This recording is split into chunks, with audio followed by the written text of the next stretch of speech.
पहले लोग पैसों की चोरी करते थे, अब इसकी चोरी शुरू कर दी। जीव जानवर है, कितना भी खाए भूखा ही रहता है। Hello, good morning guys. અત્યારે સવારના વાગ્યા છે 6। આપણો નાસ્તો રેડી થઈ ગયો છે। ત્યારે અમે નીકળીએ છીએ જ્યોતના દર્શન કરવા માટે। अबे जल्दी बोल, कल सुबह पनवेल निकलना है। હું અને મારી મમ્મી। તો ફાઇનલી ગાઈઝ આપણે પહોંચી ગયા છીએ ઇસ્કોન મંદિર। અત્યારનો ટ્રાફિક જો જગન્નાથ મહારાજના સ્વાગત માટે। ઇસ્કોન મંદિર છે, લાલ બાપાની રામમઢી છે।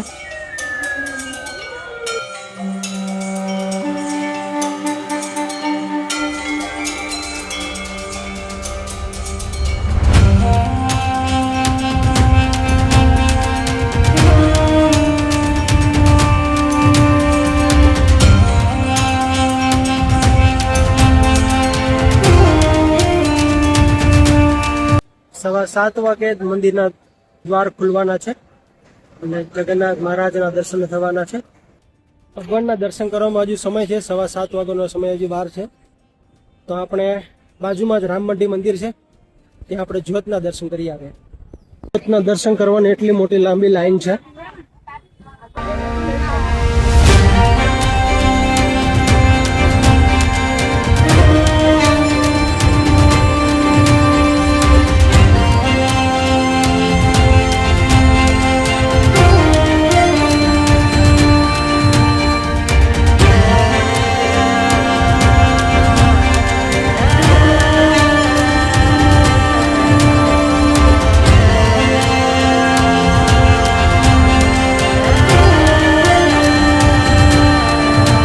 પાટના દર્શન કરવા તો અત્યારે પોસિબલ લાગતું નથી,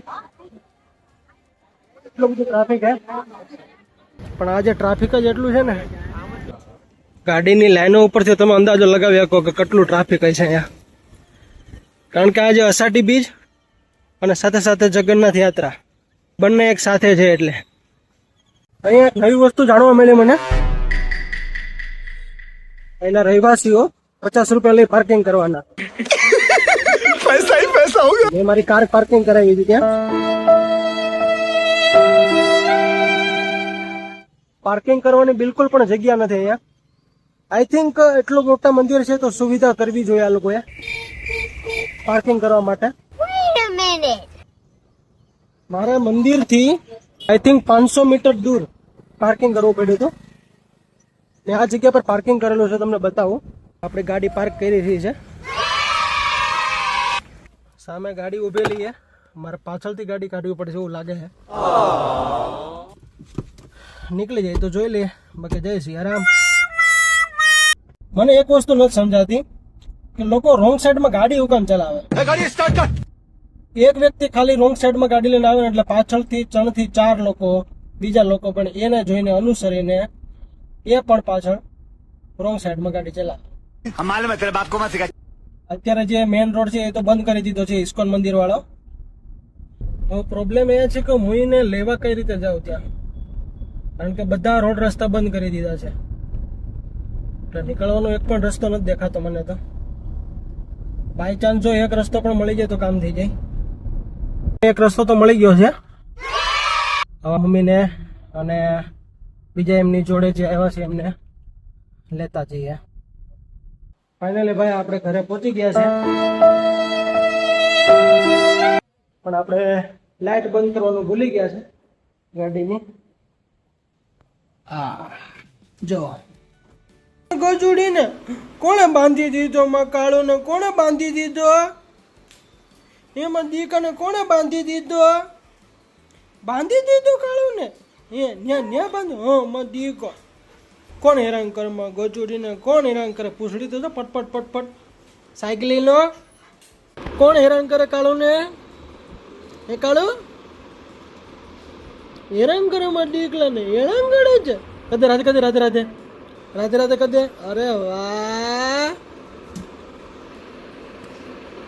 તોય માર્યો, રાધે રાધે કર્યો તોય માર્યો। બીજી વાર કદે રાધે રાધે, કરતો નહીં રાધે રાધે, લે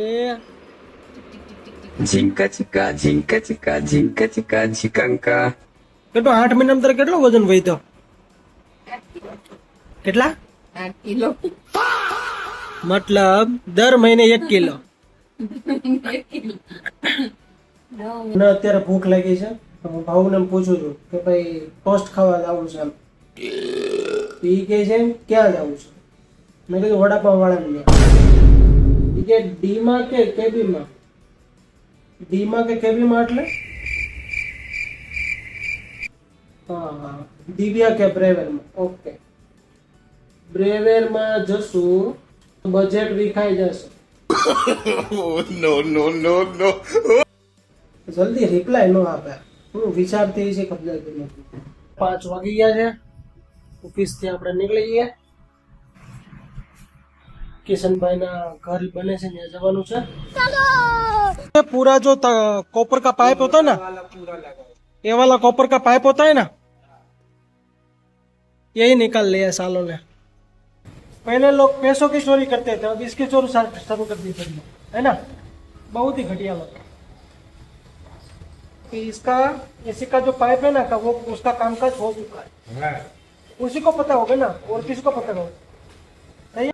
मेरे भाई के घर में आज चोरी हो गई है, लेकिन आप मानोगे नहीं, चोरी किसकी हुई है पता है? जो एसी की वो पाइप होती है ना कॉपर की, इनमें से सबने कॉपर निकाल लिया. उसकी चोरी है, तांबे की चोरी है, बता. लेकिन मैं हिंदी में क्यों बात कर रहा हूँ, वो तो ऊपर बात कर रहा था. हाँ भाई, भाई आओ आओ आओ आओ नो હોય ભાઈ. હા સુધરો, હવે ધંધામાં ધ્યાન દો, ઈમાનદારીની કમાણી ખાઓ. તો આવું બધું મૂકી દો ભાઈ. કોકે ઈમાનદારીથી શાંતિથી કેટલા પૈસા ભેગા કરીને મકાન બનાવતું હોય. થોડીક યાર કદર કરો યાર. આવું ન હોય. યાર ભાઈ ઘરેથી ઓર્ડર આવ્યો છે ભાઈ, નાસ્તો પાણી કંઈક લેતા જવાનું છે, તો વડાપાવ ને દાબેલીનો પ્રોગ્રામ કરીએ.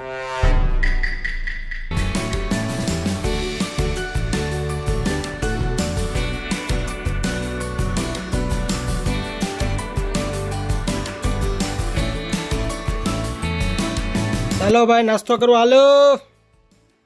પેટનો ખાડો પૂરો, હાલો પેટનો ખાડો પૂરવા.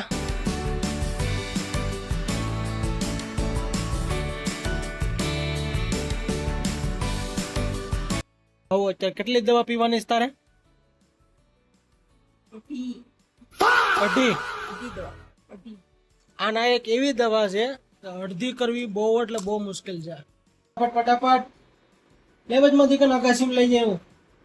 હેલો ગાઈઝ, અત્યારે વાગી ગયા છે 9 અને આપણે 8:30 વાગે મેં પહેલો વ્લોગ મારો ફર્સ્ટ વ્લોગ મેં અપલોડ કરી દીધો છે. થોડોક અવાજનો ઇસ્યુ લાગે છે એમાં મને. નેક્સ્ટ વ્લોગમાં આપણે ટ્રાય કરશું કે આપણે બેસ્ટ સાઉન્ડ ક્વોલિટી આપીએ. તો જો વિડીયો પસંદ આવ્યો હોય તો channel like, share and subscribe કરવાનું ભૂલતા નહીં. જય શ્રી કૃષ્ણ.